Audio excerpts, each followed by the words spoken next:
Do we have anybody that's going to speak? I'm going to speak. He's gonna do sort of similar to what we did at TMZ. Do I have to speak? They'll call you up and ask you about it. Which is that? Wants to put a dog park behind. My first undisturbed.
Good evening, everyone. We'll go ahead and get started. It's Monday, September 20th, 2021. Welcome, everybody, to the meeting of the Mayor and Council. We have with us tonight Pastor Will Watts, Life Church Assembly of God, Smyrna Assembly of God, 4100 King Springs Road. I'd invite the pastor to come on up and lead us in the invocation and pledge the flag. Everybody, please rise. Let us pray. Gracious Lord, we come to you today thankful for the opportunity to govern ourselves, thankful for the responsibility of civic engagement, and thankful for the privilege of living in this great community. In these ever-changing times, we ask that you help bring about unity and strength, for as your word says, a cord of 3 strands is not easily broken. We pray for wisdom and guidance for our mayor, city planner, councilmen, and councilwomen, and all other elected officials present. Though we all may have differing opinions on the matters that press our day-to-day lives, we ask that you would remind us that you have created us all with equal worth and value. Though we may disagree, help us to be civil and to grow together through the ways in which we engage with those who are different from us. Help us all to be unified by a belief in the common good and the desire to make the city of Smyrna all that it can be. Let your will be done. I thank you, Lord, for the freedom to make this simple petition to you in this public place of governance. I thank you for the freedom we have of being able to hold on to differing beliefs. And though all present may not believe the same, it is my privilege to beseech you tonight in the name of my Savior, Jesus Christ. Amen. And now, if you would, please join me as we pledge to the American flag. I pledge allegiance to the flag of the United States of America and to the republic for which it stands, one nation, under God, indivisible, with liberty and justice for all. Thank you, Pastor, for being with us tonight. I appreciate you. All right, item 2 is agenda changes. We have none. Item 3 is the mayoral report. I have a few things, but before I do my report, we have a couple of proclamations. The first is item A, proclamation and recognition of Constitution Week, September 17th through 23rd, 2021.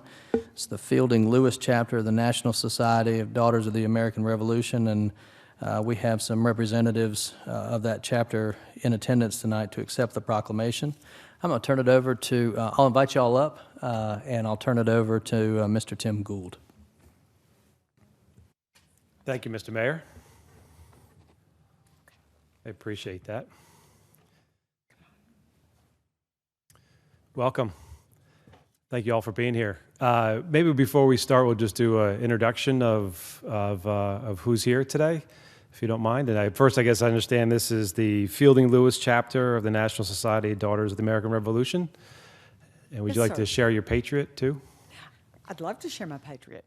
I'm Linda Lopez, and I'm the regent of the Fielding Lewis DAR chapter, and thank you so much for having us tonight, and we appreciate this proclamation because it helps us celebrate Constitution Week, the signing of our Constitution, and our Constitution Week chair will tell just briefly what we've done. My patriot is Wiggins Killebrew. He was in North Carolina. He was a citizen soldier, you might say. He was a farmer, and he fought for the cause of the Revolution, and then he went back home and he went to farming. So he believed that that was important enough that he needed to put aside his daily activities to help support the cause of the Revolution. Karen? Good evening. I'm Karen Cavett. I'm the Vice Regent of the Fielding Lewis DAR chapter. Thank you for having us, and thank you for celebrating Constitution Week with us. I have several patriots, but I'm going to tell you the one I'm most proud of. His name is Pendleton Isbell. He was one of General Washington's lifeguards. Now, he didn't swim, but that would be like the Secret Service. So he was hand-selected. He was at Valley Forge with General Washington. And I'm Mary Nimsgern. I'm a member of the Constitution Week Committee in Fielding Lewis chapter of the Daughters of the American Revolution. My ancestor is Michael O'Hare. He was an Irish immigrant and fought, of course, in the Revolutionary War and settled in Virginia. I am Cynthia L. Simmons, and I am the chairman of the Constitution Committee. And my patriot was Thomas Baker, and he was a juror, and then his son fought in the war. And this year that we have been privileged to make packets for the schools, and I'm the one that delivered all the packets to the Smyrna schools, so I got to see all the schools. We put constitutions in there and flags and games for the kids and all kinds of fun things. And then I have made several podcasts on the Constitution so that people could be well informed about what it's about. Thank you very much. And Jennifer, do you want to share also? I'm Jennifer Bennett. I work for the city, but I'm also a member of the Fielding Lewis chapter, have been since 2013. I've been on the Constitution Week committee a few years, I think, and participate in this every year. My primary patriot was a private. His name was Jesse George. He was one of Francis Marion's men, and they're credited with frustrating the British so much there at the end that they just gave up.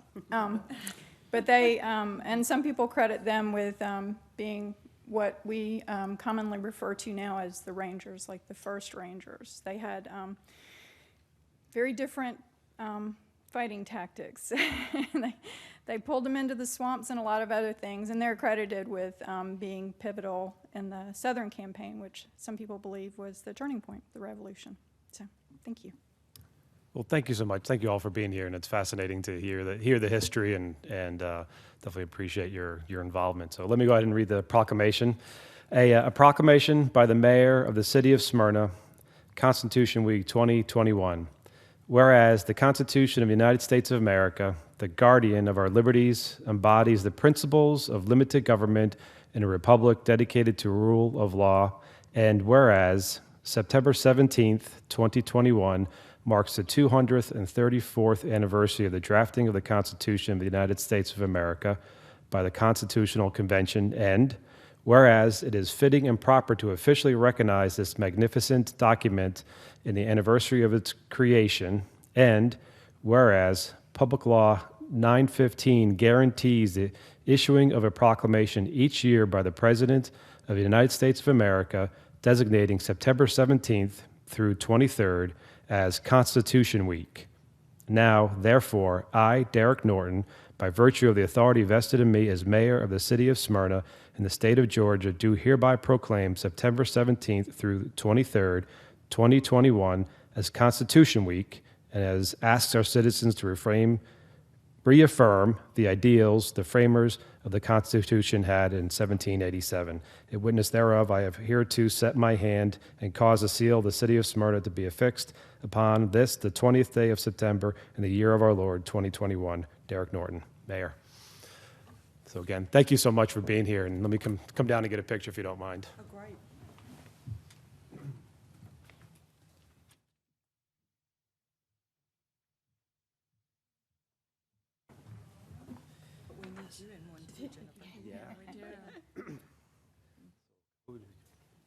Want to receive it? Okay. Mayor coming down? Where's he? Go ahead, you hold it. Okay.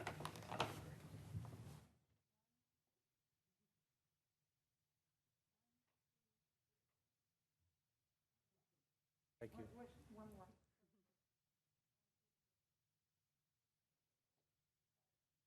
Thank you. Very good. Thank you. Thank you so much for being Thank here. you very much. We appreciate it. Appreciate y'all being here. Thanks for all you do. All right, the next proclamation is in recognition of Hispanic Heritage Month, and we have two proclamations this time, one in English and one in Spanish, and we have a representative from our fire department who's going to be reading the one in Spanish. Well, we've got our first ever city-sponsored Hispanic Heritage Celebration coming up on October 2nd. I see my friend Jimmy McDonald, who works with the Latin American Association here. I believe we've got representatives from the Hispanic Chamber of Commerce here. Penny on our staff has done a lot of work getting ready for the Hispanic Heritage Celebration event, and I'm just pleased to have these proclamations here this evening. I'm going to turn it over to Dr. Wheaton to handle this issue. Thank you, Mr. Mayor. I'm very happy to see and read in this proclamation. I'd like to certainly invite, I think we have in attendance with us, as was mentioned, from the Georgia Hispanic Chamber of Commerce and the Latin American Association, Jimmy McDonald, with us. Please come on up.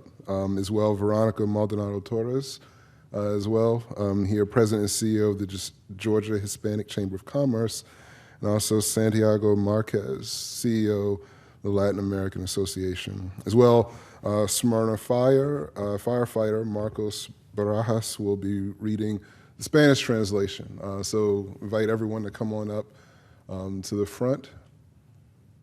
Thank you so much for being here with us today. So I'll read the proclamation in English, and then our firefighter Marcos Barajas will read it in Spanish. But if either one of you want to make any comments, feel free at this time. On behalf of the Georgia Hispanic Chamber of Commerce, we're very honored for this recognition today, and thank you for celebrating our Hispanic heritage and the contribution of our small businesses driving economic impact into our market and in our backyard. We appreciate being here. I'm Jimmy McDonald, but I think it is appropriate tonight to make sure I use my mom's last name too. So I'm Jimmy McDonald Miranda.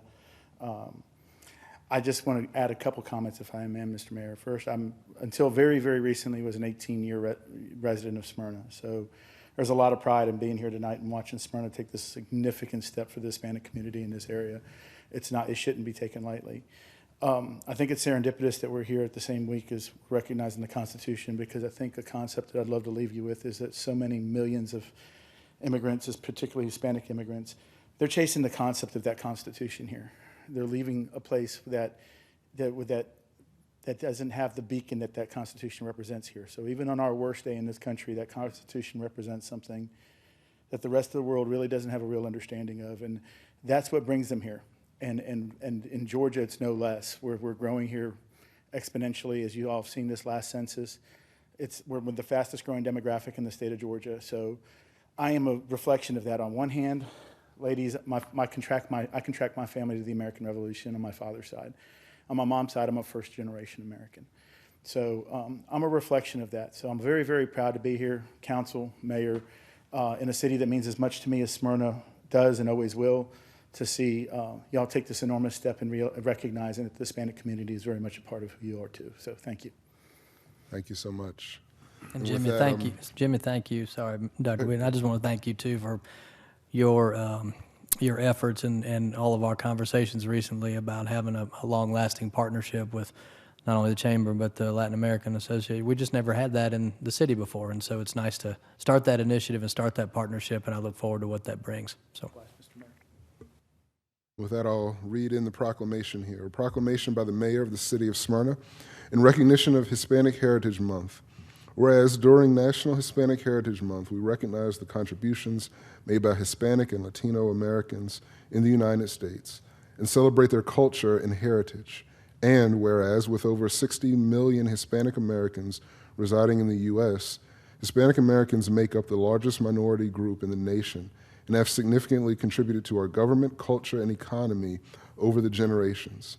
And whereas the Hispanic community in America has made many important advances in areas of law, religion, agriculture, art, music, education, technology, architecture, cuisine, theater, and exploration. And whereas nationally, September 15th through October 15th is National Hispanic Heritage Month, and the focal point for recognizing and celebrating the many achievements of Latino Americans and applauding their proud legacy and service and dedication. And whereas the 2021 theme for Hispanic Heritage Month is Esperanza, a celebration of Hispanic heritage and hope.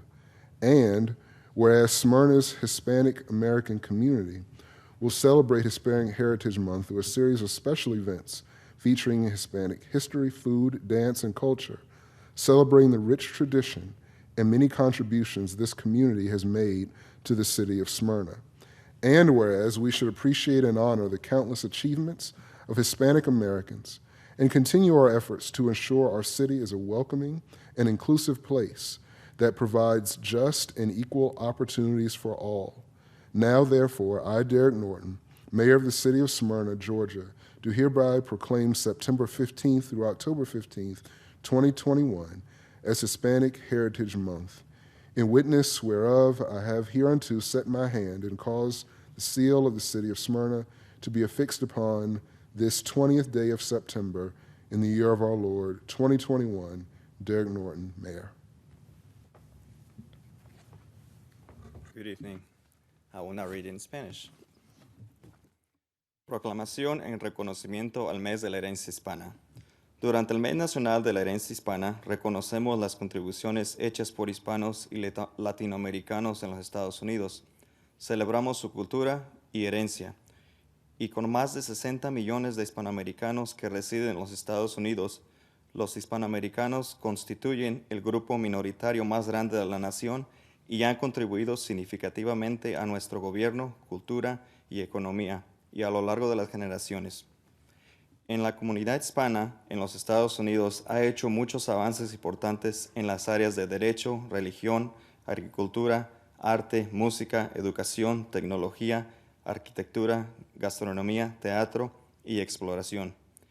Y a nivel nacional, del 15 de septiembre al 15 de octubre, es el Mes Nacional de la Herencia Hispana y el punto focal para reconocer y celebrar los muchos logros de los latinoamericanos y aplaudir su admirable legado de servicio y dedicación. Y el tema de 2021 para el mes de la herencia hispana es Esperanza, una celebración de la herencia hispana y la esperanza. Y la comunidad hispanoamericana de Smyrna celebrará el mes de la herencia hispana a través de una serie de eventos especiales que presentarán la historia, comida, danza y arte hispana, celebrando la rica tradición y muchas contribuciones que esta comunidad ha hecho a la ciudad de Smyrna. Y debemos apreciar y honrar los innumerables logros de los hispanoamericanos y constituir nuestros esfuerzos para garantizar que nuestra ciudad sea un lugar acogedor e inclusivo que brinde oportunidades justas e iguales para todos.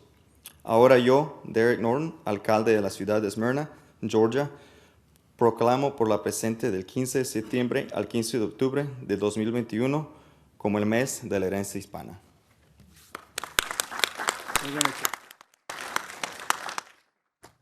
And we'll come on down for a picture, too.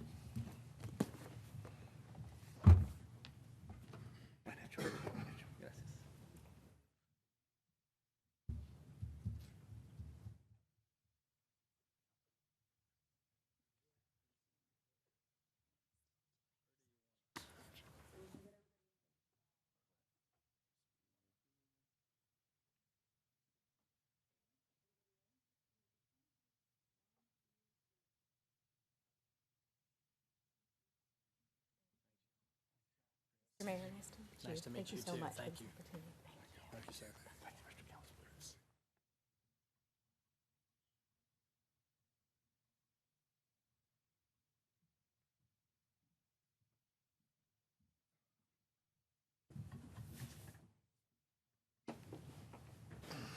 Appreciate y'all, and thank you, Dr. Wheaton. I've got a couple of things before I go through my list. I should mention Councilman Welch is not here. He is traveling.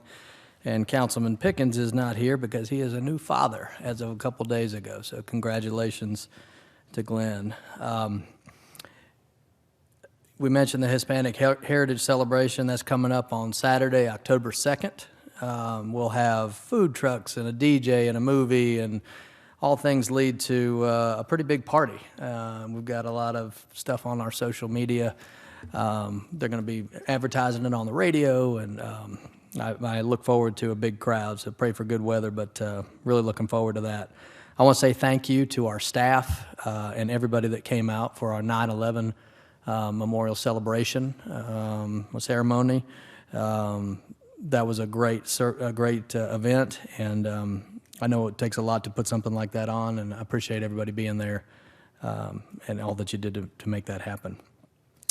Unfortunately, we had to cancel our Taste of Smyrna this last Saturday, but due to labor shortages for the restaurants, they can barely keep their own shops running, let alone take it on the road to a festival. And Marietta had the same thing. They had to cancel theirs. But we wanted to make sure that we did something for citizens, and so we decided to pivot to a college football Saturday. Jennifer Bennett on our team did a lot of work putting that together on the fly, and I think it was a great success. Thanks for all those that came out on Saturday. We had a huge LED screen. We had a band that was great. It was playing up there at the fountain at the front of the Market Village, and the feedback that we got was tremendous. Everybody wants us to do it again, so you can bet on that. We'll do it again once or twice more during this season, and then look to maybe making that a regular thing next year. The week after that, or week after the Hispanic Heritage Celebration, we have our birthday celebration. That's October 9th. We've had Banks and Shane for many, many years, and they've done a great job for us. This year, we're going to change that and have Sister Hazel open it up for the Gin Blossoms. So if you haven't gotten your table yet, go ahead and reserve that on our website. It should be a big party. Looking forward to that. And then I just want to mention quickly the downtown redevelopment progress.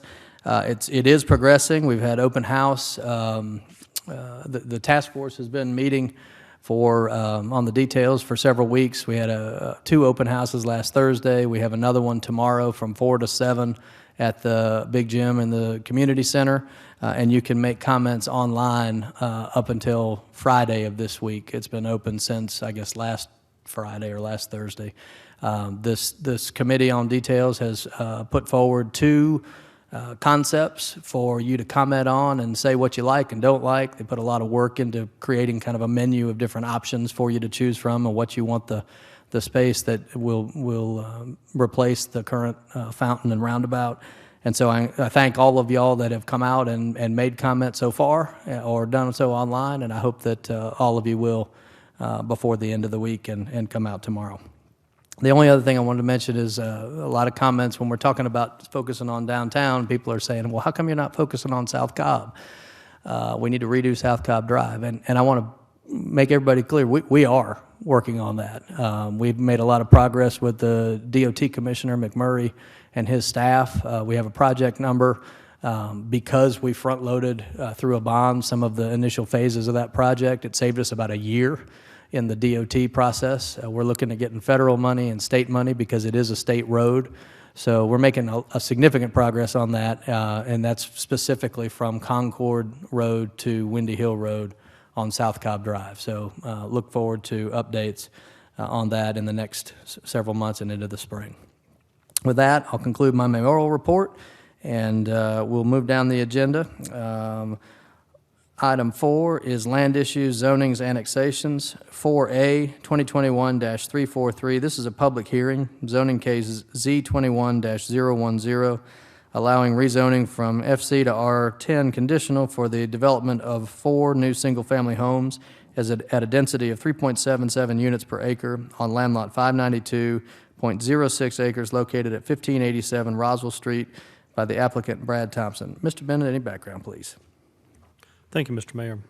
The applicant, Brad Thompson, is requesting a rezoning from FC to R10 conditional for the development of 4 single-family detached units at a density of 3.77 units per acre. A land use change from industrial mixed use to moderate density residential is required for this rezoning. The Planning and Zoning Board recommended approval by a vote of 6-0 at the August 9th, 2021 meeting. Community Development recommends approval of the rezoning from FC to R10 conditional for the development of 4 single-family units at a density of 3.77 units per acre with conditions. Thank you, Mr. Bennett. We'll turn it over to Joey for his presentation. Good evening. I'm Joey Stobbs, Planner 2. As Mr. Bennett said, this is an application by Brad Thompson.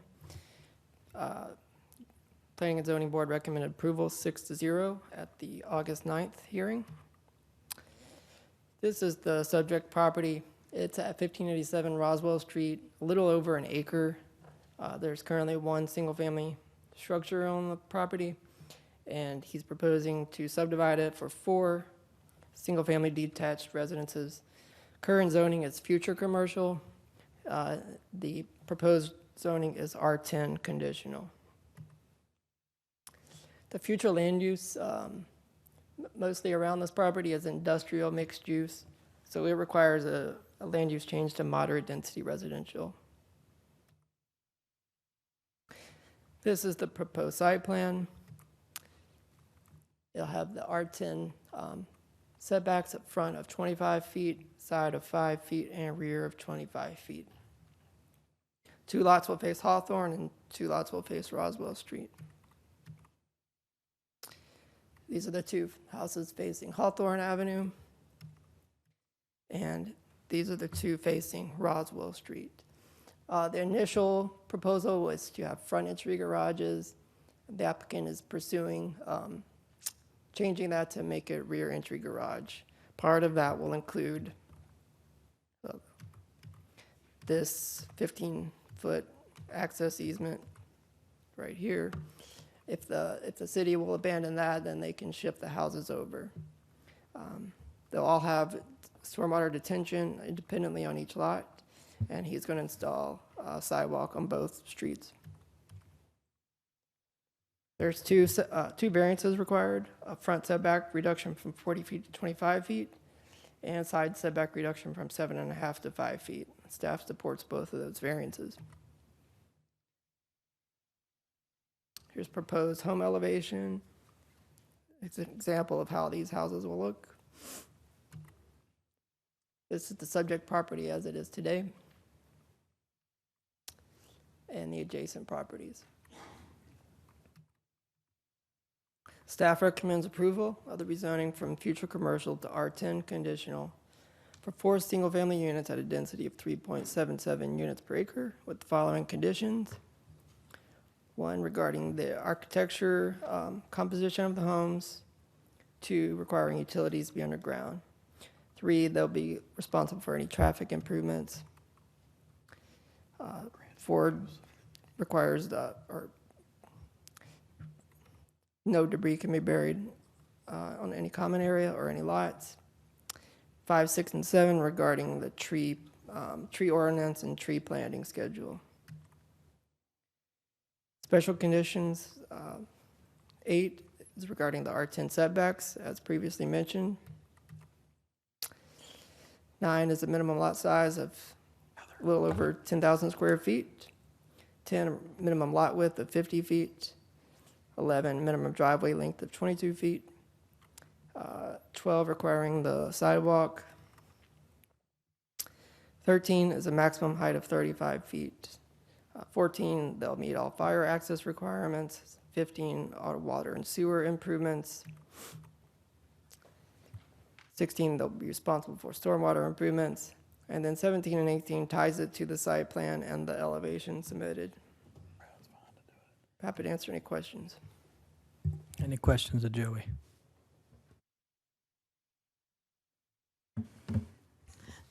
Joey, did you say that two of them are going to have rear entry garages? Is that, or what I heard you say in the beginning? Mr. Thompson can describe that more, but the two houses on Roswell Street, he's looking to convert those to rear entry. Okay. Okay, and you said he can explain that when he comes up. Okay, thank you. If there's no other questions, a good time for the applicant to come on up.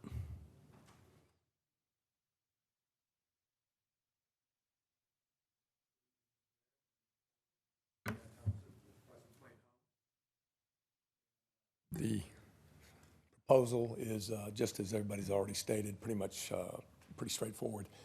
With regard to the garage locations, we've been working to get that corrected. It was more of a placeholder. The front entry garages were Hawthorne. I never really intended to do those. Actually, on Hawthorne, I'm going to do side load garages because those lots are so wide to give me the opportunity to do that.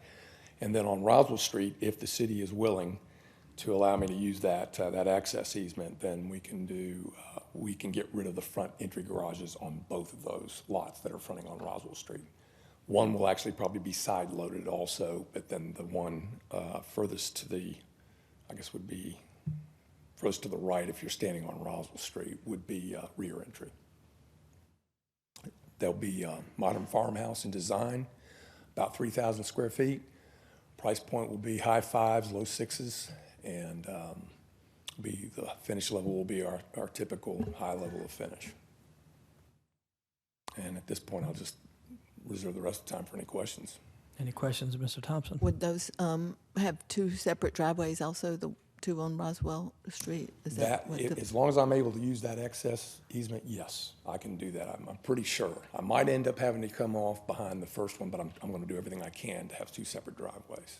And then the width, as far as the setback, the side setback, it's enough room as well for that driveway. And I'll have to build a different floor plan on, I think it's lot 2, yes. So I will have to put a different floor plan on there, a narrower floor plan to make it work, but I think I've got a plan that I think will work. Okay, all right, thank you. Any other questions, comments? Mr. Lindley, anything to add before we open it up to the public hearing? No. Well, just thanks to Mr. Thompson, revisited late last week, and I think came up with a good solution based on some of the concerns from the neighbors. So I'm glad that we've been able to work out the use of the alleyway. Appreciate him working with us on that. Glad to do it. Thank you, Mr. Thompson. This is a public hearing. I'd invite anybody who wants to speak for or against this item to come up and be sworn in now by our city attorney. All right, seeing none, we'll close the public hearing. This is in Ward 3. I'll turn it over to Councilman Lindley. Thanks, Mr. Mayor. And again, thanks to Rusty and Joey and to Brad for working out some of the details there. Is one of what will be the two gateway homes as you come into Williams Park on Roswell Street. I think we've struck a good balance. I will motion do passed as approved with the stipulation that the two single-family homes on Roswell Street shall have rear entry garages with a shared driveway and access easement along the western property line. So I believe that. If I may, if I can do it, I'd rather not share a driveway, but I can get them off the front. If I can do a side load on lot 1 and a rear on lot 2 is what I would prefer, if we can do it that way. And I can do it if the access easement is available. All right, Jeffrey, as far as the stipulation, have you got what you need for the minutes? Okay. All right, with that, motion do pass is stipulated and presented. Mr. Lindley has made a motion, seconded by Dr. Wheaton. All those in favor, please vote. Right, it's a rear driveway.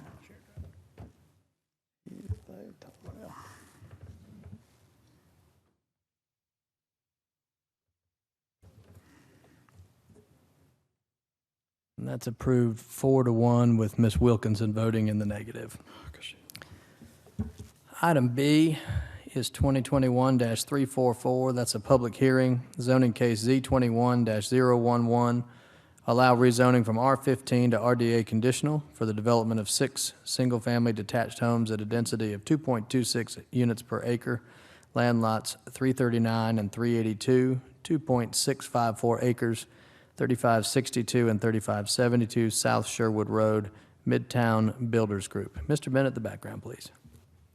Thank you, sir. Midtown Builders Group is seeking approval of a rezoning for 3562 and 3572 South Sherwood Road from R15 to RDA conditional for the development of 6 single-family detached residences at a density of 2.26 units per acre. The proposed lots will be between 10,005 and 11,146 square feet. The homes will face South Sherwood Road and have front entry garages. The Planning and Zoning Board recommended approval by a vote of 6-0 at the August 9th, 2021 meeting. Community Development recommends approval of the rezoning from R15 to RDA conditional for the development of 6 single-family units at a density of 2.26 units per acre with conditions. Thank you, Mr. Bennett. Joey? This application is by Midtown Builders Group. Planning and Zoning Board recommended approval 6-0 at the August 9th hearing.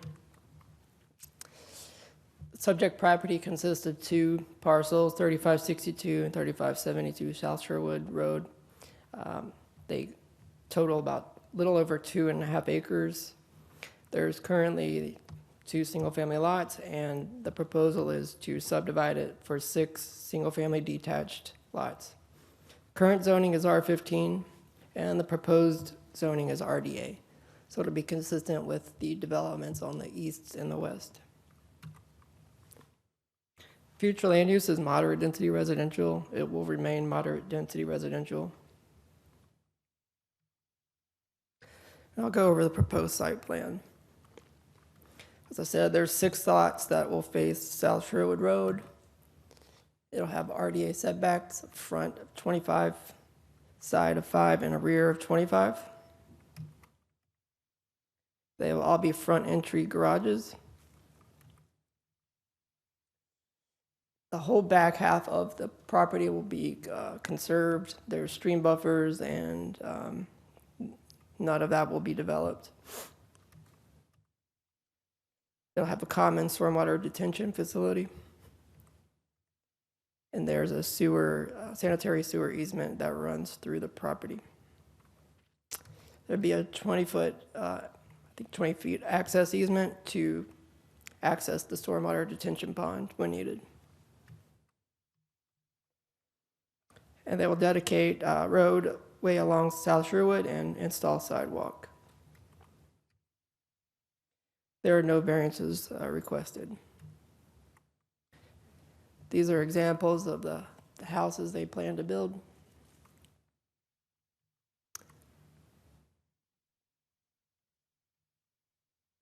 And the pictures of the subject property as it is today and adjacent properties.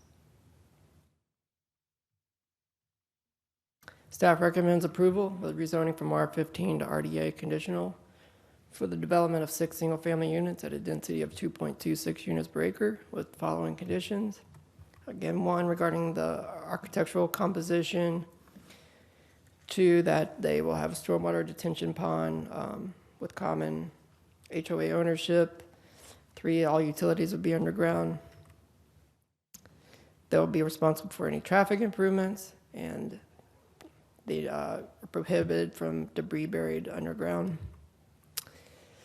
6, 7, and 8, again, regarding the tree ordinance and the tree planting schedule. Special condition 9, regarding the RDA setbacks. 10, minimum lot size of little over 10,000 square feet. 11, minimum lot width of 50 feet. 12, minimum driveway length of 22 feet. 13, they will dedicate 5 feet of right-of-way along South Sherwood. 14, they will install sidewalk. 15 is a maximum height of 35 feet. 16, they will meet all fire access requirements. 17, they will meet all water and sewer improvement requirements. And 18, stormwater management requirements. 19 and 20 ties this to the site plan submitted and the elevations proposed in the application. Be happy to answer any questions. Any questions of Joey? Heather, will you put the site plan back up for a minute? So, anyway, my question is about the sewer easement, and does it go into the rear of the property on I guess it's lot 6?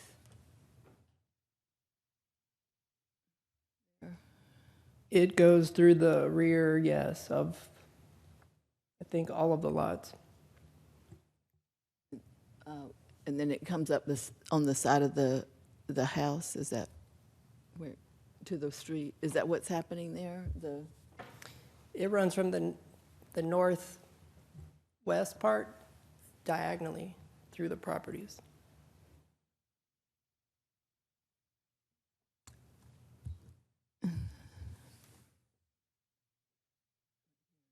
It go from here, right here? So it'll flow from 6 to 1 from the east to the west. All right, thank you.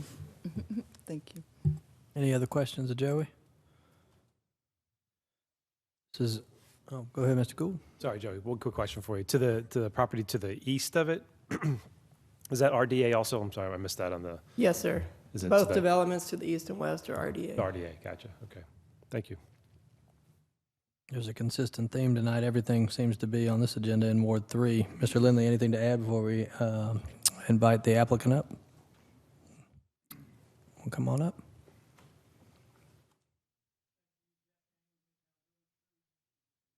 Just hit the button. Oh, no, there we go. Jeff Kane with Midtown Builders Group. I think everybody covered everything. I'll be happy to answer any questions. Anybody have any questions? Could you, tell us a little bit about the product, size, and all that? They're going to be around 3,000 square feet, a mixture of brick and some will have brick, some will have stone.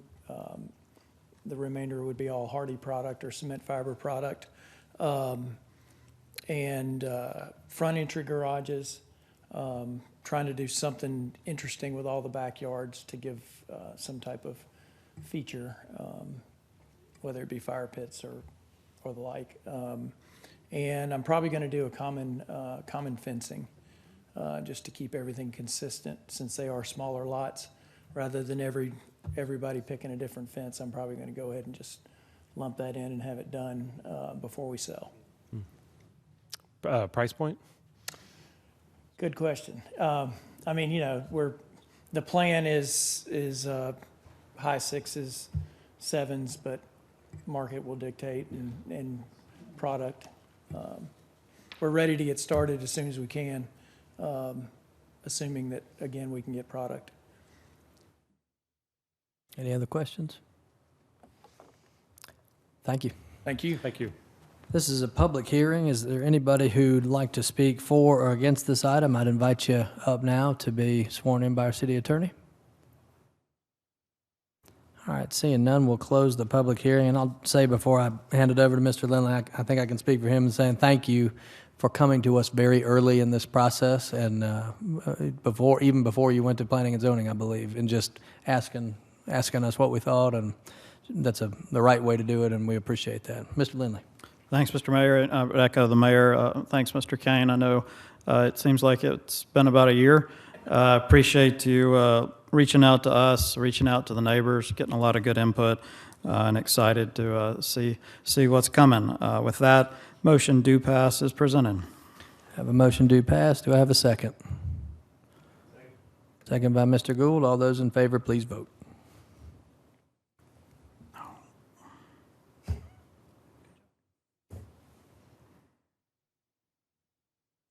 And that's approved 5-0. Thank you.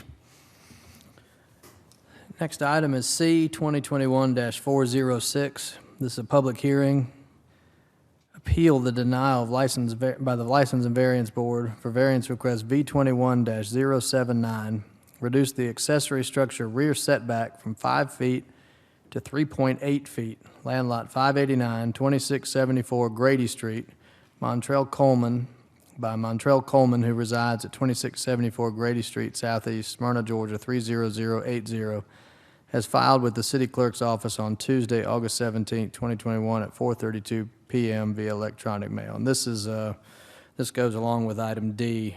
This is the rear setback, and item D is the side setback. Joey? Thank you. As you mentioned, this will be two separate voting items, but I'm just going to summarize it. Applicant is Montrell Coleman. License and Variance Board heard this on August 11th, and they denied it by a vote of 3-0. He made the appeal on August 17th, and so you're hearing this request tonight. I think the issue, why this came to us, this is a shed that's probably 160 square feet. We only permit sheds that are over 200 square feet. So there was no need to permit this. Code enforcement got a complaint, and they went out there and determined that it was too close to the rear and the side property lines. This is just an example of the location of the shed. It's in the back right. Community Development recommended denial because we didn't feel there was significant hardship to warrant approval. And as I mentioned, the License and Variance Board recommended denial. So there is a rear setback reduction from 5 feet to 3 feet 8 inches, and a side setback reduction from 5 feet to 2 foot 8 inches. It's a picture of the subject property and adjacent properties. Community Development again recommends denial. Any questions of Joey? Joey, is there a picture of the shed in question relative to the lot? It's in the memo, but it's not in the presentation. And Mr. Mayor, are we going to hear from? We are. It's a public hearing, so I'll invite, if there's no other questions for Joey, I'll invite those who would like to speak for or against this item, including the applicant here, to come up and be sworn in by our city attorney.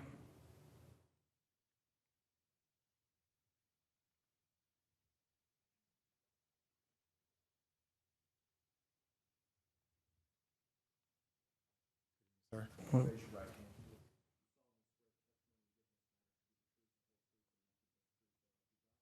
do.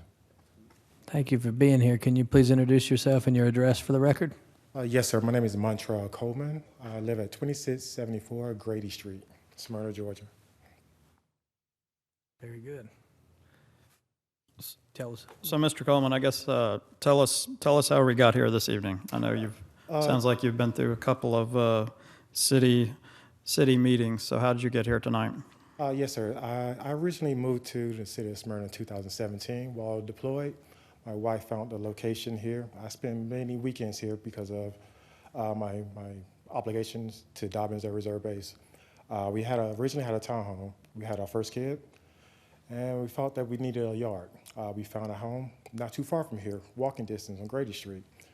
The yard itself, relatively flat on one side, but there's a slope on it.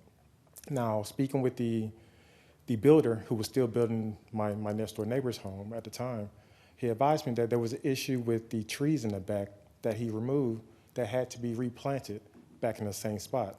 So understanding that the grounds could not be disturbed, when I purchased my shed, I wanted to not disturb the trees that was already there, but also have a yard where I can still have use for it as well. So I selected on the area that's in the back. I had it leveled. I had timber woods to support it, and I also put gravel down as well. Now, I have just enough clearance where the door is operational. So to move it any other location would be a hardship. I think the previous meeting I had, they miscategorized as the trees that's planted on the side of as bushes. They're not bushes, they're actual trees. So I could not remove them, or I'd be back here again to replace the trees back. So the shed itself is not an eyesore.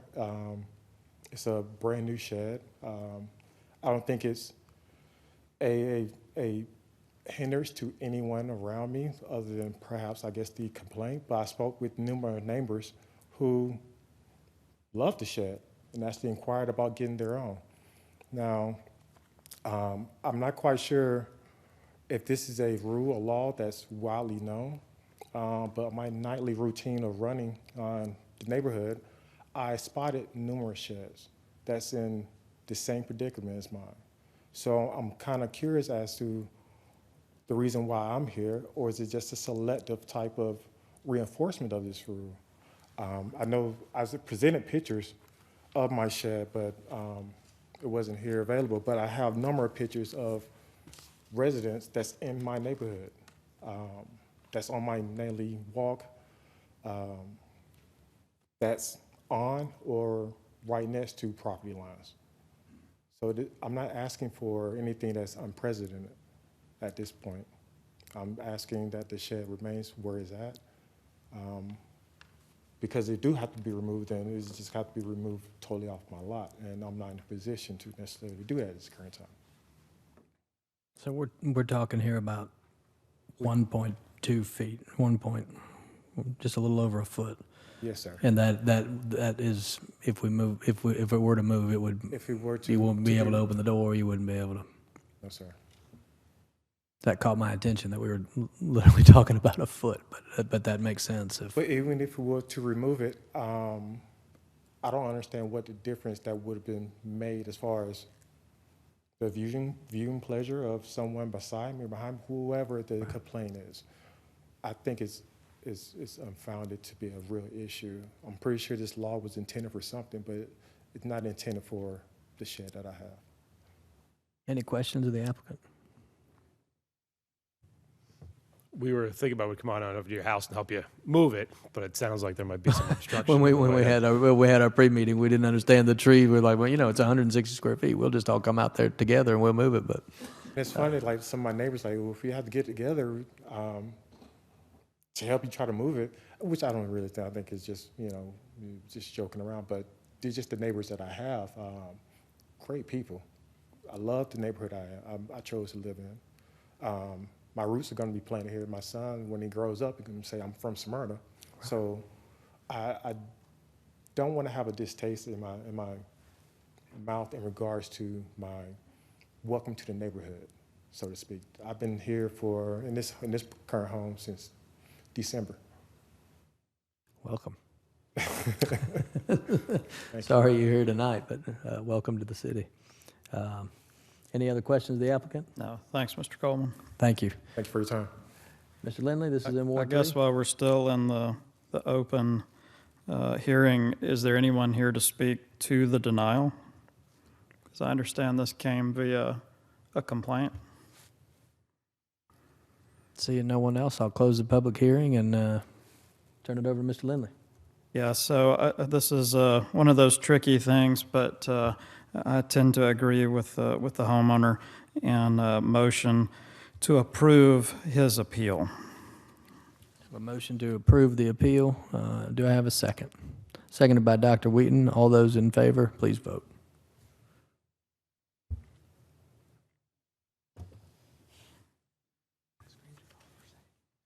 And that's approved 4-1 with Councilwoman Wilkinson voting in the negative. Welcome again to Smyrna, and thank you for being here this evening. Mr. Mayor, let's have the record reflect a formal vote on these two separately, just because they appear that way in the record Gotcha. already. Okay, so we'll move on to item D. We already know what we're talking about here. This is a public hearing. Anybody wants to speak for or against, come on up now and be sworn in. All right, seeing none, I will turn it over to Mr. Lindley. Thanks, Mr. Mayor. Since we've all been through the dialogue and item C, motion do pass as previously read and presented. This is on D. This is But on we did item C. D. We have a motion and a second by Mr. Wagner. All those in favor, please vote.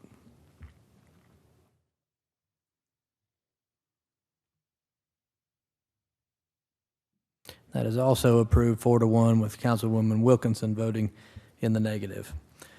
Item E is application for a mural, but we understand that there's still a little bit more that needs to happen with that, and that may need to be tabled. So this is also, like everything else tonight, in Ward 3. Turn it over to Mr. Lindley. Thanks, Mr. Mayor. Motion to table. Have a motion. Do I have a second? Second by Mr. Gould. All those in favor, please vote.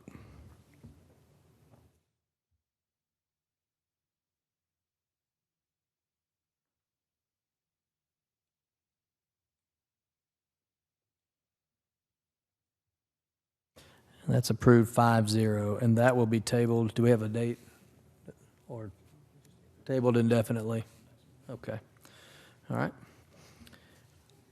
Item F, Resolution 2021-07, approval to adopt Resolution 2021-07, designating 1650 Spring Road, 1639 Corn Road, 2930 Jonquil Road, 2938 Jonquil Road, 2948, 2958, and 2968 Jonquil Road to be known as the Quad as a restaurant district, and authorize the mayor to sign and execute all related documents. Mr. Bennett, the background, please. Thank you, Mr. Mayor. As defined in the amendment to Section 6-46, carry-in prohibited of the City of Smyrna Code of Ordinances, the carry-out of alcoholic beverages is only authorized in areas that are designated as a restaurant district by a resolution from mayor and council. The applicant is requesting to designate the Quad as a restaurant district. The Quad is located at the intersection of Spring Road and Jonquil Drive and will consist of several restaurants and open space. The Quad area is a mixed-use development that represents a future center of commerce and pedestrian activity. The extension of the restaurant district will enable the development to attract additional destination-based retailers and restaurants to the area. This resolution would designate 1650 Spring Road, 1639 Corn Road, 2930 Jonquil Road, 2938 Jonquil Road, 2948 Jonquil Road, 2958 Jonquil Road, and 2968 Jonquil Road as a restaurant district. Community Development staff recommends approval to adopt Resolution 2021-07. Thank you, Mr. Bennett. Turn it over to Rusty. Good evening. Joe has done a great job summarizing it. I'm just going to provide a little bit more context for you guys with respect to the development and where it's located. It's located at the southwest corner of Jonquil Drive and Spring Road. It'll basically show you the outline of the property. Better known as across from Rev Coffee. Across from Red Coffee, and then the Christmas tree lot. So it includes Cantrell's and then the transmission place behind the Christmas tree lot. And then there's one parcel that is on Corn Road at the back there. This is his overall plan for the development. He assembled all those lots, and now he's put it back together with respect to turning Cantrell's and the transmission shop and other. I think it's a business. In a single family home, and basically turning those into restaurants that overlook a common green that'll have some public amenities there. There's supportive parking for the uses.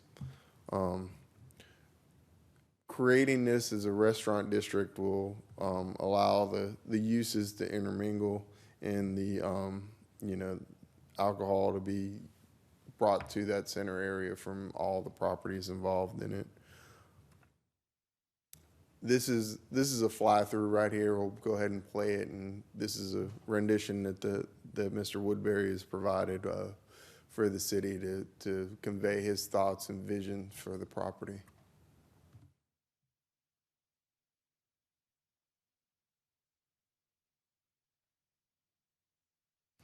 A little disappointing in the work session, we had some music to go with it, but. This was an updated version, so I think they pulled the music out of it. Oh, man. So it's probably not playing because of the PowerPoint.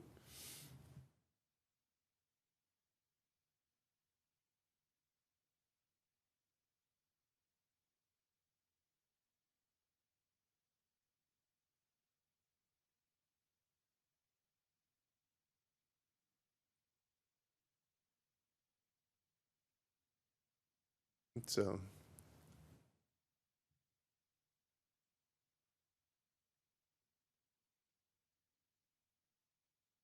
this approval with obviously the restaurant district will allow Mr. Woodbury to move forward with his plans and start finding tenants for these spaces and complete the development of the site and creation of those green spaces. We have reviewed the city distance requirements with respect to alcohol, and Mr. Woodbury has been in contact with the state with respect to their distance requirements, and everything looks to be okay at this point. So with that, I'll answer any questions for you. Any questions of Rusty? I'm going to call you up, David, in just a second, so be ready. Any questions? Rusty, question. Restrooms? How is that going to, the facilities have them indoor? Or? They would have them in the individual facilities. I don't know. Mr. Woodbury would be able to talk about if there'd be any public facilities outside for, if they have food trucks and stuff like that. Any other questions? Mr. Woodbury, you want to come up? I'll just tell you all, this is another example of the right way to do things.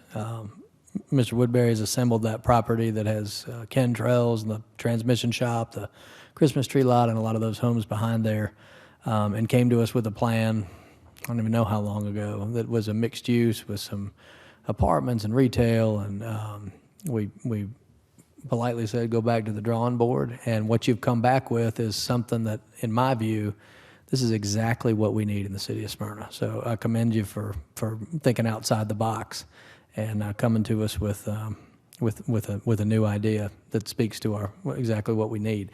Talk a little bit about where you got the idea and what you're planning on doing. Well, thank you. It's David Woodbury with the Woodbury Group.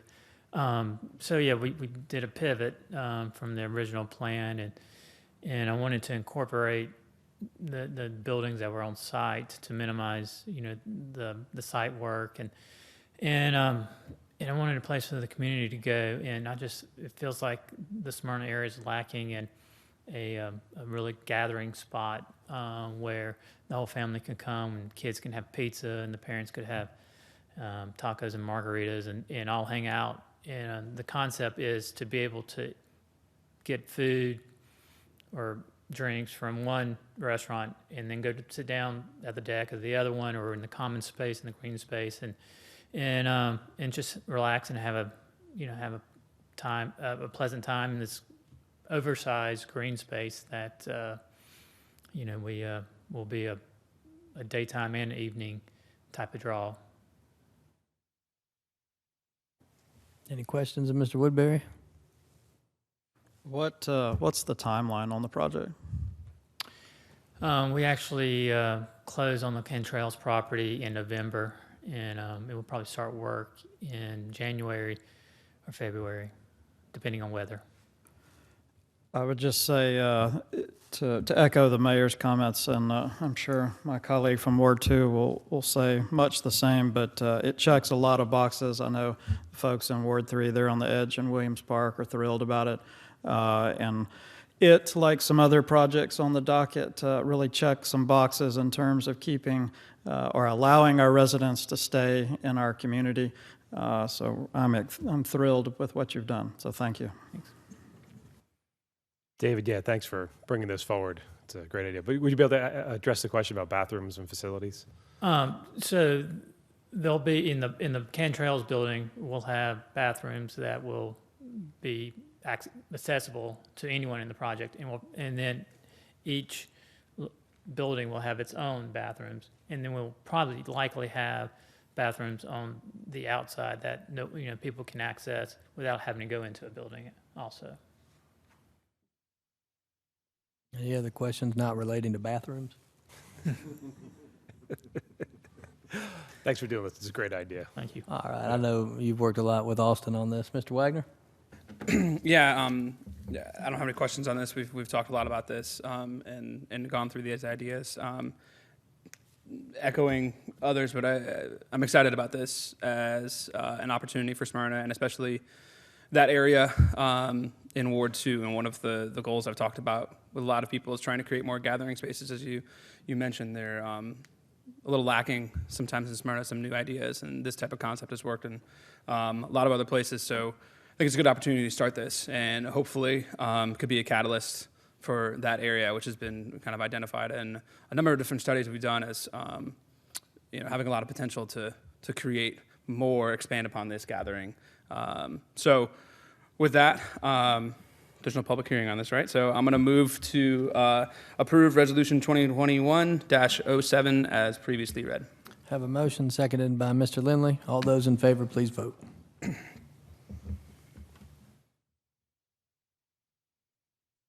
And that's approved 5-0. Thank you again, Mr. Woodbury, for bringing to us a concept that much needed here in the city. Thank you.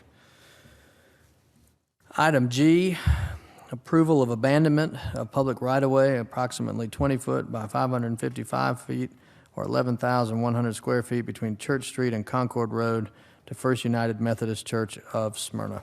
Mr. Bennett, the background, please. Thank you, Mr. Mayor. The First United Methodist Church of Smyrna is requesting the abandonment of an old alleyway that bisects their property from Church Street to Concord Road. The alleyway is approximately 20 foot by 555 feet. The church intends to consolidate all of the property into one property if the abandonment is approved. Community Development has reviewed the request and could not locate any future plans or projects for the subject property. Public Works has reviewed the request, and there are no utilities in the alleyway. Community Development recommends approval of abandonment of public right-of-way. This is pretty straightforward. This is something that the city used to use way back on that property that we're trying to correct now and create one unified parcel. With that, I'll turn it over to Mr. Lindley. It's in Ward 3.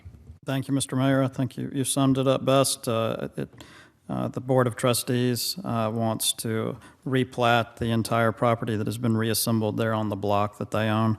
And with that, motion do pass as previously presented. We have a motion do pass, seconded by Mr. Wagner. All those in favor, please vote.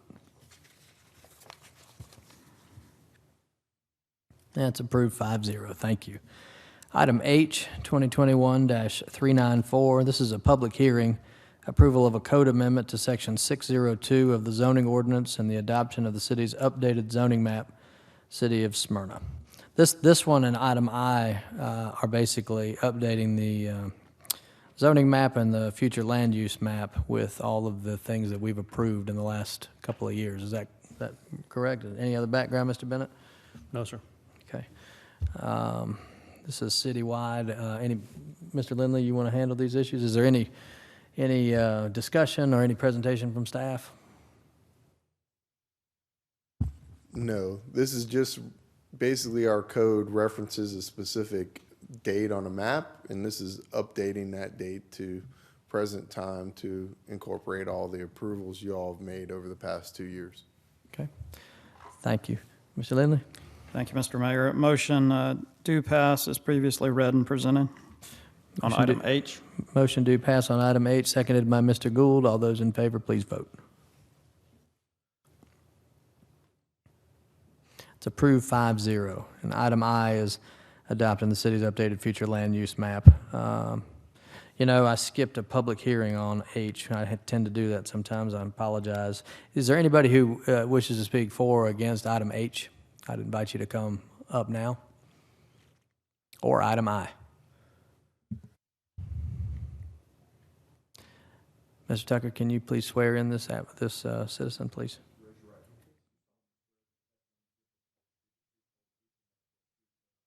Yes. Thank you. Please introduce yourself and state your address for the record. Yes, my name is Shawn Martin, and I'm at 2884 Anderson Circle. I just have a question. Were there any other changes to the land use map other than just the date on the map itself? Rusty? No, these are just reflecting annexations in the city that had come over from Cobb County, as well as any changes we made with respect to a rezoning that also included a land use change.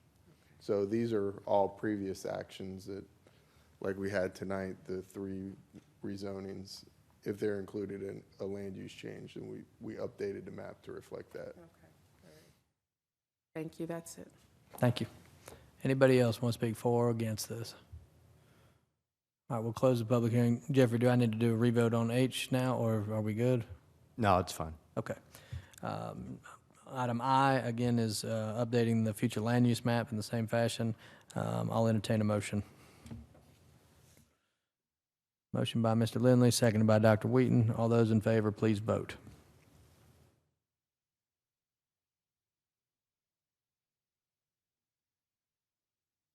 That's approved 5-0. Thank you. Item 5 is privileged licenses. We have none. Item 6 is formal business. 6A, AGR 2021-02, approval of the lighting services agreement with Georgia Power for pedestrian lighting on Windy Hill Boulevard in the amount of $767,385 to be paid out of the 2016 SPLOST, and authorize the mayor to sign and execute all related documents. These next 2 items, A and B, are part of the Windy Hill project, and we're just at that stage where we are approving lighting that's being taken out of the 2016 SPLOST. Mr. Wagner, you want to handle this item for us tonight? Okay. I'll move. Actually, you know what? It's in Ward 3 and 5. Actually, you shouldn't handle this. It should either be Mr. Lindley or I'll Ms. take it. or Ms. Travis Wilkinson. has done plenty, I think. So maybe Ms. Susan Wilkinson, you want to handle this one, or would you rather Mr. Lindley? Mr. Lindley, it's your show tonight. I tried. Yes, thank you, Mr. Mayor. I do believe it's important, once we get this project done, we're told in around 20 to 23 months, that we actually have lights along it, so including the part in Ward 5 as well as Ward 3. So with that, motion do pass as previously presented. I have a motion do pass, seconded by Mr. Wagner. All those in favor, please vote. That's approved 5-0. Thank you. 6B, approval of lighting services agreement with Georgia Power for tunnel lighting on Windy Hill Boulevard in the amount of $443,926 to be paid out of the 2016 SPLOST, and authorize the mayor to execute any related documents. Mr. Lindley. Yes, sir. Motion do pass as previously read and presented. I have a motion do pass, seconded again by Mr. Wagner. All those in favor, please vote.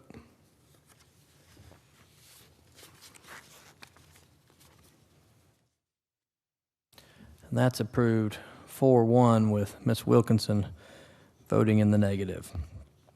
Item C, AGR 2021-04, approval to purchase 126 Motorola 800 megahertz portable radios, 123 Motorola 800 megahertz mobile radios, 15 RF control station radios, and 3 desktop consolette radios, as well as all peripheral equipment for police and fire at a 27% overall discount off the state contract pricing at a total cost of $1,511,391, and installation through Motorola at a total cost of $22,091 for a total purchase price of $1,533,482 to be paid from SPLOST funding, and authorize the mayor to sign and execute all related documents. Mr. Bennett, the background, please. Thank you, Mr. Mayor. The City of Smyrna is scheduled to purchase the Motorola 800 megahertz radios in order to remain in compliance with Cobb County's 800 megahertz radio system. The city has entered into an intergovernmental agreement with Cobb County to purchase the 800 megahertz radios as part of a lease agreement, whereas the city purchases compliant radios as per the contract. Current radios are at their end-of-life cycle in July 2023. This means that after that date, maintenance services, repairs for the current model radio will begin to reduce based on repair parts and supply. This can be further affected by supply chain shortages for parts. To remain in compliance with our agreement with Cobb, the city should purchase this equipment by October 29th, 2021. Purchasing the equipment by this date, the city will receive the 27% state contract discount of $741,955 and the COVID-19 economic recovery discount equaling $494,636 to realize an overall 45% savings. Thank you, Mr. Bennett. This is part of the, this is a line item in the voter-approved SPLOST, and by getting these discounts, I think we're saving around $400,000. And to quote Chief Sagans, we said, "Why do you need these radios?" And he said, "Because all of ours are dying." So something important to do. Mr. Wagner, would you like to handle this? Sure. Motion to approve item 6C as previously read. Any discussion? Do I have a second? Second by Dr. Wheaton. All those in favor, please vote. And that's approved 5-0. Thank you. Item D, approval of access and use easement agreement with Smyrna Restaurant Concepts, LLC, for access to maintenance facilities at 1043 Concord Road, Smyrna, Georgia 30080, and authorize the mayor to execute any related documents. Mr. Bennett, the background, please. Yes, for the restaurant property owned by Smyrna Restaurant Concepts, LLC, at 1061 Concord Road, uses garbage collection facilities and a grease trap, which are located on adjacent city-owned property at 1043 Concord Road. Smyrna Restaurant Concepts has contracted to sell this property to a new owner for a different restaurant concept. The new owner and its lender are requesting a formal easement from the city onto 1043 Concord Road in order to access and use the garbage collection unit and the grease trap in the same manner as the current owner has done since 2016. The proposed easement will run to any successors in interest to the property at 1061 Concord Road, only so long as that property is being used as a restaurant and so long as the owner keeps the garbage area and grease trap properly serviced and maintained. Staff recommends approval. Thank you, Mr. Bennett. Any discussion on this? This is in Ward 3. Mr. Lindley? Thank you, Mr. Mayor. Motion do pass as previously read and presented. I have a motion. Do I have a second? Second by Mr. Wagner. All those in favor, please vote. And that's approved 5-0. Thank you. Item 6, 2021-426, approval to hire Mr. Eric Randall as the city engineer. Mr. Bennett, any background? Yes, sir. Thank you, Mr. Mayor. You can come on up, Mr. Randall. With the departure of former city engineer Kevin Moore, the position of city engineer is vacant. A search was conducted and after receipt of one application and interviewing of that applicant, Mr. Eric Randall, previous City of Smyrna city engineer, was the sole applicant and interviewee. Myself submits to mayor and council the recommendation of Mr. Eric Randall as a city engineer. Nothing like running unopposed. What do you think, Mr. Gould? Mr. Randall, Sir. You want to say anything? I appreciate your consideration of my returning to Smyrna. It's always been a great place to work, and I look forward to coming back. Everybody leaves, but they always come back. Boomerang syndrome. Anybody have anything they'd like to say to Mr. Randall? I Susan, you're the only one that was I here was last gonna time, say. other than me, when he was here. Well, I was going to say I enjoyed working with Eric before, and I'm looking forward to his return. And I feel certain you'll be ready to hit the ground running because you already have a lot of history. Indeed. Thank you so much for your words. Yeah, I'm looking forward to working with you. Likewise. Ms. Wilkinson, would you like to make the motion? Sure, thanks. Item Okay, E. this time I want to move to approve. 6. Okay, thank you. Okay, this time I want to move to approve item 6E 2021-426, the approval to hire Mr. Eric Randall as the city engineer. Have a motion seconded by Mr. Lindley. All those in favor, please vote. Good luck, Mr. Randall. It's approved 5-0. Welcome back. We're glad to have you. Thank you. Thank you. Glad to be here. I'll see y'all on Monday. In a tie, right? All right. Item F, 2021-429, approval of fiscal year 2021 final budget amendment. Mr. Bennett, any background, please? Already. Yes, sir. Negative variances on the budget to actual for expenditures need to be eliminated for report presentation. In addition, the city needs to amend the budget for the reclassification on both CARES and ARPA funds received in fiscal year 2021. An annual audit of the city's financial statements is required at the conclusion of the fiscal year. In order to close out the year and finalize the financial statements, final adjustments to the budget need to be made to account for various transactions that were not originally budgeted. The city does not need to show negative budget variances for expenditure accounts. Some revenue line items were under budgeted, so they will be increased to offset the additional expenditure budget need to eliminate the negative variances. Thank you, Mr. Bennett. Kristen, do you have any presentation? Is there any questions anybody has or any discussion? We went over this in our agenda meeting. All right, our budget chairman is traveling. I'm going to turn it over to our Mayor Pro Tem, Mr. Tim Gould. Thank you, Mr. Mayor. Move to approve item 6F 2021-429 as previously read. I have a motion seconded by Mr. Lindley. All those in favor, please vote.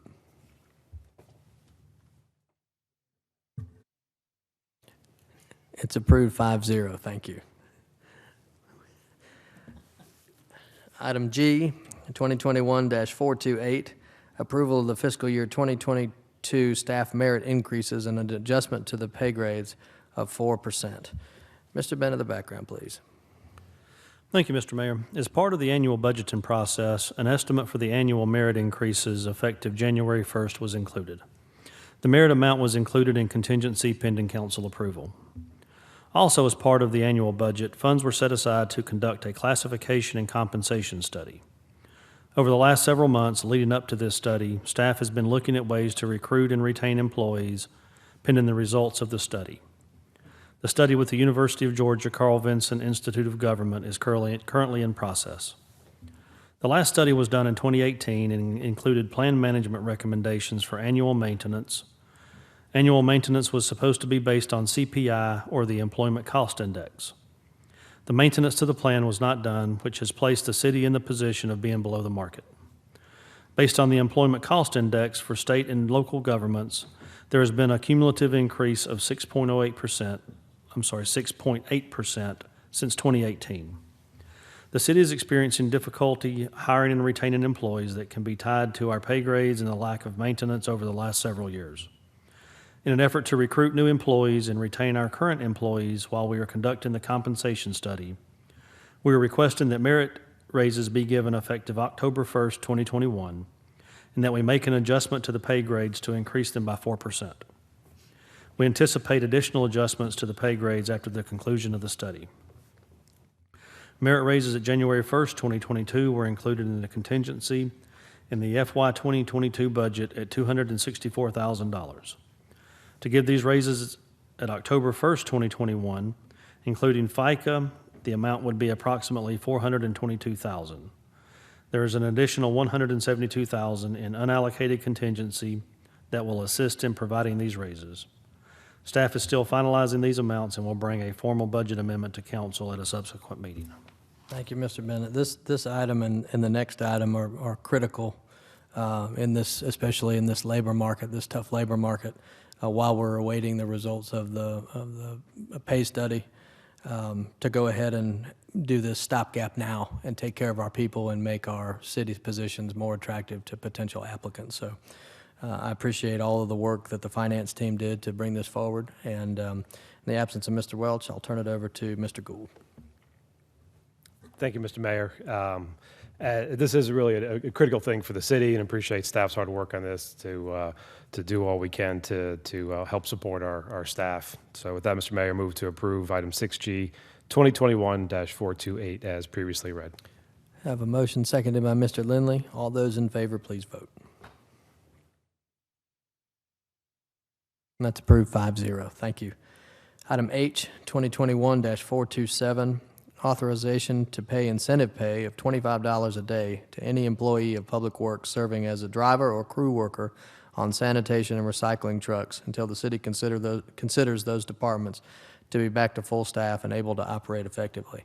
I'll just say before Mr. Bennett goes into the background, that we're at a critical stage with our residential sanitation, and this is an effort to try to fill some of those positions to make sure that we don't have to outsource this, that we continue to do it housed in the city and provide y'all with the service that you're used to and deserve. So anything you want to add for background, Mr. Bennett?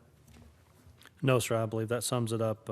Just in summary, we have 5 sanitation trucks and 3 recycling trucks. Each truck has a driver and 2 crew workers. There's a total of 24 personnel on the trucks. These 24 people at $25 per day is $600 per day, or $3,000 per week. And what does that make the hourly rate for something, Kristen? I know it's something, it makes it close to $20 an hour, which is above, hours actually work, which is above what the commercial sanitation folks are paying. So hopefully that'll be an incentive that'll get folks into those positions. Mr. Gould? Thank you, Mr. Mayor. Let's see. You know, and the folks on the sanitation trucks, and you know, they all make our lives better, right? And they work awfully hard. So we need them, and we're happy to try to make this per diem, so to speak, as a tool to help keep those folks on staff and attract additional staff. So with that, Mr. Mayor, move to approve item 6H 2021-427 as previously read. I have a motion seconded by Mr. Lindley. All those in favor, please vote. That's approved 5-0. Thank you. Go put that out right now. Market that right now. Item 7, commercial building permits. We have none. Item 8 is the consent agenda. Mr. Bennett, can you please read the consent agenda for council approval? Yes, sir. Item A, MIN 2021-61, approval of the August 16th, 2021 pre-council meeting minutes. Item B, MIN 2021-62, approval of the August 16th, 2021 mayor and council meeting minutes. Item C, 2021-393, approval of street closings for October 2nd, 2021 Hispanic Heritage Month celebration from 8 a.m. until 11:59 p.m. at all entry points to Village Green Circle Southeast, along with King Street, from Spring Street to Village Green Circle, and from Bank Street to Village Walk to King Street. Item D, 2021-407, authorize Atkins Park Tavern, Restaurant and Bar to operate a beer trailer station at the following approved events: Hispanic Heritage Month celebration, October 2nd, City Birthday celebration, October 9th, and Fall Jonquil Festival, October 23rd and 24th, 2021. Item E, 2021-409, retroactive approval of the closing of the Market Village upper area around the fountain, including blocking vehicle access from Atlanta Road for the purpose of a special event on Saturday, September 18th, 2021, titled College Football Saturday in Smyrna. And finally, item F, 2021-415, approval to use council chambers for Heritage at Vinings Homeowners Association meeting Tuesday, January 11th, 2022, from 7 p.m. to 8:30 p.m. Thank you, Mr. Bennett. Do I have a motion to approve the consent agenda? So moved by Mr. Lindley, seconded by Mr. Gould, I guess. All those in favor, please vote.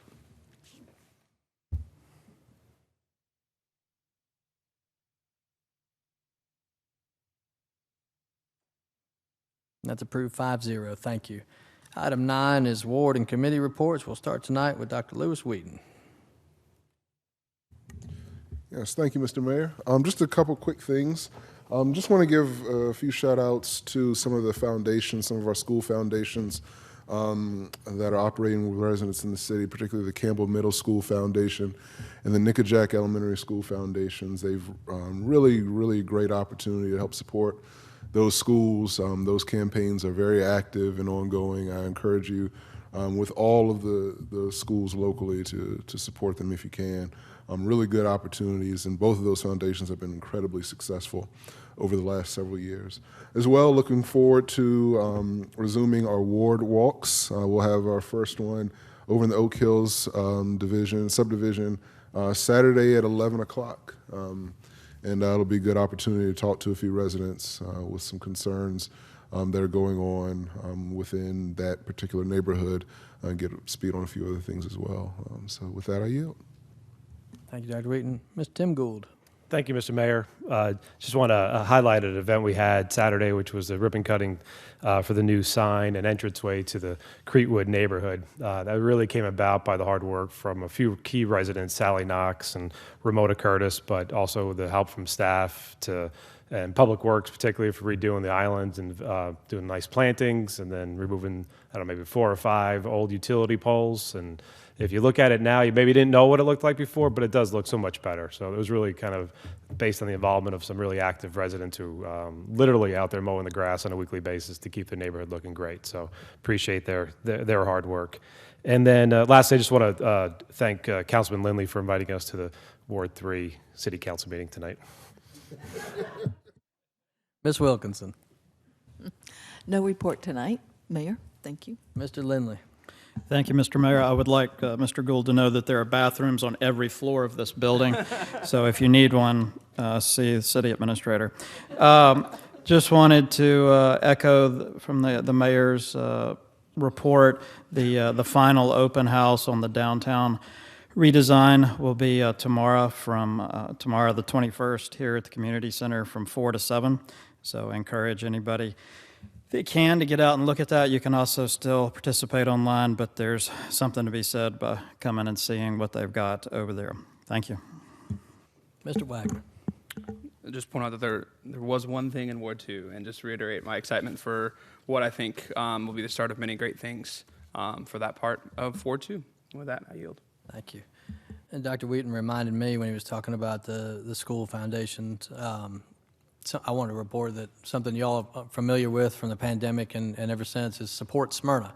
There were yard signs and all over the place, and y'all really stepped up in a big way to help out folks in need in the community. That is now under application for its own 501c3 status. There is a board that's been formed, and their first meeting is October 4th with, I'm proud to say, my wife Laura Norton will chair that group. And so I'm looking forward to great things ahead for Support Smyrna and not only partnerships with the schools, but other needs in the community. So I'm looking forward to that. Any staff have any? Mr. Bennett? No? Ms. Penny? Jeffrey? Ms. Heather? Okay. Item 10 is show cause hearings. We have none. Item 11 is citizen input. We have one citizen signed up to speak. It's Ms. Sean Martin, 2884 Anderson Circle.